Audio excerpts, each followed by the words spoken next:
वक्त है देश और दुनिया की खबरों को फटाफट अंदाज में जानने का। सबसे पहले आज की बड़ी खबरें देखते हैं देश टॉप 10 में। कुरुक्षेत्र में शहीदी दिवस कार्यक्रम में शामिल हुए प्रधानमंत्री मोदी सर झुकाकर अरदास की। गुरु तेग बहादुर के सम्मान में विशेष सिक्का भी जारी किया। प्रधानमंत्री बोले, क्रूर औरंगजेब ने गुरु तेग बहादुर जी को बंदी बनाया। मुगल आक्रांताओं में काल में कश्मीरी हिंदुओं पर अत्याचार हुए।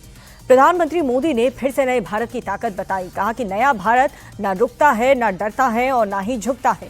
हम शांति चाहते हैं लेकिन सुरक्षा से समझौता नहीं। एसआईआर को लेकर के पश्चिम बंगाल की मुख्यमंत्री ममता बनर्जी ने खोला मोर्चा। नॉर्थ 24 परगना में रैली की। तृणमूल कार्यकर्ताओं के साथ पैदल मार्च किया। बीजेपी को ममता बनर्जी की चेतावनी। कहा कि अगर बंगाल में मुझ पर चोट करने की कोशिश करेगी तो मैं पूरे भारत में बीजेपी की नींव हिला दूंगी। एसआईआर प्रक्रिया की समीक्षा के लिए चुनाव आयोग ने तृणमूल को मुलाकात का समय दिया।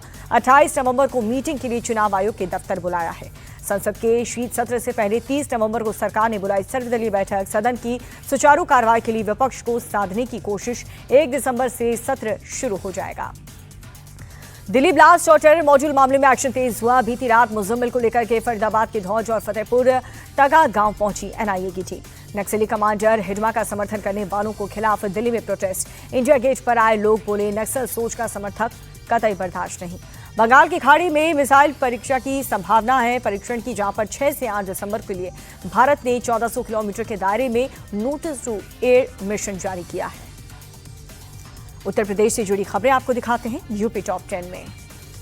अयोध्या के भव्य राम मंदिर के स्वर्ण शिखर पर ध्वजारोहण हुआ। प्रधानमंत्री ने अभिजीत मूर्त में धर्म ध्वजा फहराया। 7000 मेहमान ऐतिहासिक पल के गवाह बने। ध्वजारोहण के बाद प्रधानमंत्री बोले, आज संपूर्ण भारत और संपूर्ण विश्व राममय है। सदियों के घाव अब भर रहे हैं। सदियों की वेदना पर विराम लग रहा है। प्रधानमंत्री बोले कि ये धर्म ध्वज भारतीय सभ्यता के पुनर्जागरण का ध्वज है। ये सत्य की जीत का प्रतीक और सदियों के सपनों का साकार स्वरूप है। प्रधानमंत्री का इशारों में विपक्ष पर हमला। कहा कि गुलामी की मानसिकता ने प्रभु श्री राम को नकारा है। राम को काल्पनिक बताने वाली मानसिकता से निकलना जरूरी है। सीएम योगी बोले, ध्वजारोहण एक नए युग की शुरुआत है। लंबे समय तक बदहाली का शिकार बना अयोध्या आज उत्सव की वैश्विक राजधानी है। यहाँ हर दिन एक पर्व है। संघ प्रमुख मोहन भागवत बोले, राम मंदिर के लिए बहुत लोगों ने बलिदान दिया। धर्म ध्वजा लहराने के साथ उन सभी लोगों का सपना साकार हुआ। ध्वजारोहण से पहले प्रधानमंत्री ने रामलला के दर्शन किए। वैदिक मंत्रोच्चार के बीच संघ प्रमुख मोहन भागवत के साथ भगवान के बाल स्वरूप की आरती उतारी। राम मंदिर परिसर में प्रधानमंत्री मोदी ने राम दरबार के दर्शन किए। संघ प्रमुख मोहन भागवत के साथ राम, सीता और लक्ष्मण की आरती की। ध्वजारोहण से पहले और बाद में प्रधानमंत्री मोदी का रोड शो हुआ। प्रधानमंत्री के स्वागत में समर्थकों का हुजूम उमड़ा। सीएम योगी आदित्यनाथ के आदेश के बाद घुसपैठियों पर शिकंजा कसा। कानपुर पुलिस दस्तावेजों की जांच में जुटी। 16 बस्तियों में 1000 से ज्यादा संदिग्ध मिले। अब आपको बिहार से जुड़ी खबरें दिखाते हैं बिहार टॉप 10 में। शपथ ग्रहण के 5 दिन बाद नीतीश कैबिनेट की पहली बैठक हुई। एआई मिशन, चीनी मिलों की शुरुआत और 11 नए टाउनशिप समेत 10 एजेंडे पर मुहर लगी। कैबिनेट की पहली मीटिंग में अगले 5 साल में 1 करोड़ युवाओं को नौकरी देने का संकल्प है। बिहार को पूर्वी भारत का सबसे बड़ा टेक हब बनाने पर फोकस है। 1 दिसंबर से बिहार विधानसभा का सत्र। पहले दिन प्रोटेम स्पीकर विधायकों को शपथ दिलाएंगे। 2 दिसंबर को अध्यक्ष का चुनाव होगा।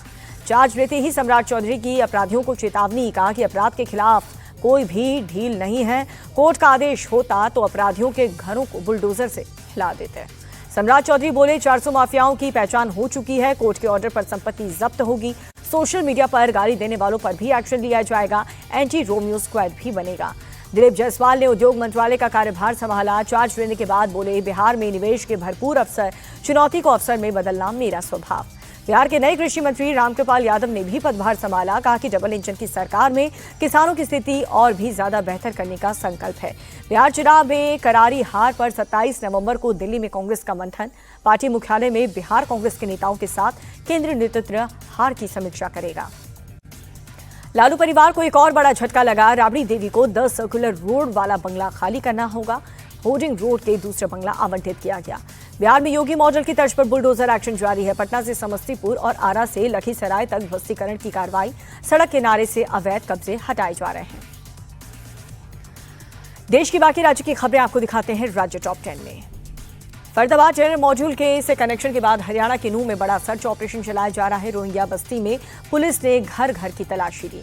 अमृतसर में एक हफ्ते में 5वां एनकाउंटर हुआ। दुलका गांव में दुकानदार की हत्या का दूसरा आरोपी गिरफ्तार। फायरिंग करके भागते वक्त पैर में गोली लगी। दिल्ली के शाहदरा में ज्वाला नगर में हादसा हुआ। 3 मंजिला मकान का एक हिस्सा ढह गया। मलबे में दब करके 5 लोग घायल हो गए। दिल्ली में 70 नए जन आरोग्य मंदिर का उद्घाटन हुआ। मुख्यमंत्री रेखा गुप्ता बोली, फिलहाल 250 आरोग्य मंदिर वर्किंग है। 1000 से ज्यादा आरोग्य मंदिर बनाने का लक्ष्य है।